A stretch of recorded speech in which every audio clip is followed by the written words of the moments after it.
Greetings and welcome to today's presentation. Today's topic is, should the Jamaican tourism industry develop a national beach policy for its all-inclusive hotels? Now, certainly, our beaches in Jamaica are number one assets, and we ought to treat them in that way. In the same way like Kuwait or Qatar or one of those Middle Eastern countries will treat their oil fields. Our beaches are our oil. Let's treat them well.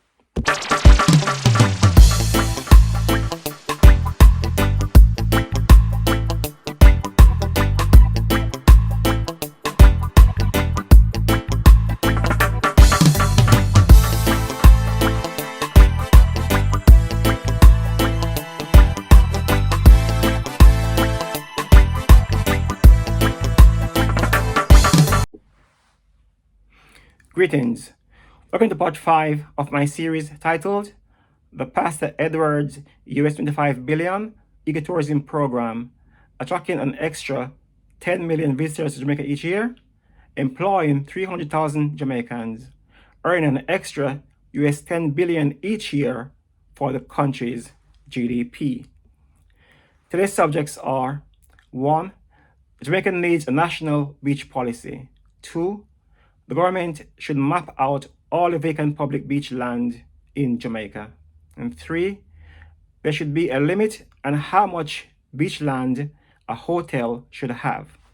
And 4, there should be a limit on how much all-inclusive hotel rooms are allowed in each parish. Now, my wife and I had a 2 weeks vacation at the Rio Hotel in Montego Bay in 2012, in celebration of our 25th wedding anniversary back then. I think there were only one Rio Hotel in Montego Bay at that time. The hotel had about 400 meters or quarter mile of beachfront space. I could jog on the beach as it was about a quarter mile wide. I jogged up and down a few times, got a good workout. Between the front of the hotel and the sea was about 100 meters. Hence, the entire property was about 400 meters wide by 100 meters in depth. At least that's how I can remember it, though it was over 10 years ago. Though I had a great time at the Rio Hotel in Montego Bay, especially on the beach, however, I think that Jamaica needs a national beach policy so that the government can strategize for the developments in the tourism industry. It's quite shameful to know that Jamaica does not have a national beach strategy, though tourism is now the country's largest industry. The government should also map out all beach land in Jamaica to identify all the vacant public beach lands in the country. The government should do this to prevent any hoteliers capturing any government land or someone capturing the public land and selling it off to hoteliers. I'm not referring to people who have lived on public beach land for generations. The government should give or sell the land to those people who have lived on it for generations.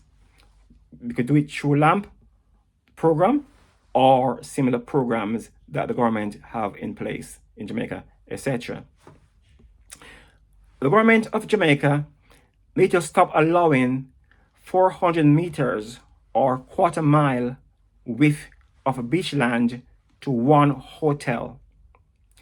Jamaica should do something like only allowing 100 meters of beach land to a 1,000 rooms resort, or 200 meters of beach land to a 2,000 rooms resort.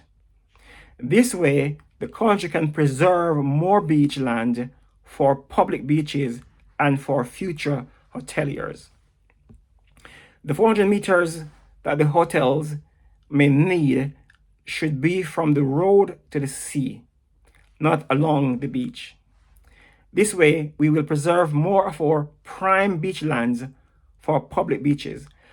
The government may need to reroute some roads to accommodate the above, as some roads are only 100 meters from the sea, etc.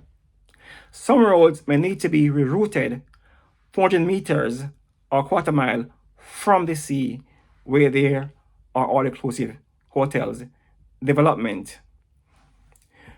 Where a beach is naturally quarter mile to half mile wide, then the government would need to use the same method above and package the franchises for 4 to 6 separate all-inclusive hotels next to each other, instead of selling off all that quarter mile or half mile beach land to just one hotelier who is building a 1,000 or 2,000 rooms resort. Nothing is wrong with putting one all-inclusive hotel next to the other. When I am on holiday in Spain or Portugal or even in Florida, etc., I've seen 1 mile of hotels on many beaches stock one against each other, sometimes attached to each other, as one would see supermarkets next to each other on a high street. Not saying that Jamaica should go to that extent. No needs for hotels to join one another in Jamaica, except for smaller hotels in Montego Bay, CTR, etc. Hence, instead of having some all-inclusive hotels 400 meters wide along the beach and 100 meters in depth from the beach to the sea, change this model to have the hotels 100 meters wide along the beach and 200 to 400 meters in depth from the road to the sea, depending on the size of the resort, etc. As of 2020, some studies show that Jamaica had about 30,000 hotel rooms. According to the Minister of Tourism, there's another 20,000 hotel rooms in the pipeline that will bring the total to about 50,000 hotel rooms. These all-inclusive franchises that the government is handing out to hoteliers need to be strategically placed around Jamaica. Too much all-inclusive hotels in one area will kill off the local hotel market. Some hotels' capacity should be left in each parish so that local hoteliers and Airbnb operators can get a slice of a tourism dollar. While on the other hand, if there are no all-inclusive hotels in an area or a parish, visitors may not know about the area or a bit reluctant to go and visit that area because there's no tourism there. I think the government should now pause putting too much hotels in one parish and ensure that every parish gets a minimum of 6,000 hotel rooms where needed. This is to promote ecotourism and to ensure that people can get jobs where they live. I think that the country has the capacity to accommodate 100,000 extra hotel rooms. I believe that the government should rapidly increase tourism in Jamaica. I just don't think that any one parish should be allowed to have over 8,000 all-inclusive hotel rooms, at least not until every other parish has a minimum of 4,000 hotel rooms. Now, this is part 5 of my current theme. Look out for part 6. Thanks for watching this video. To support this channel, please click on the subscribe button, share this video, and leave your comments below. God bless you. God bless the Jamaican Parliament, and God bless Jamaica. Until my next video, peace.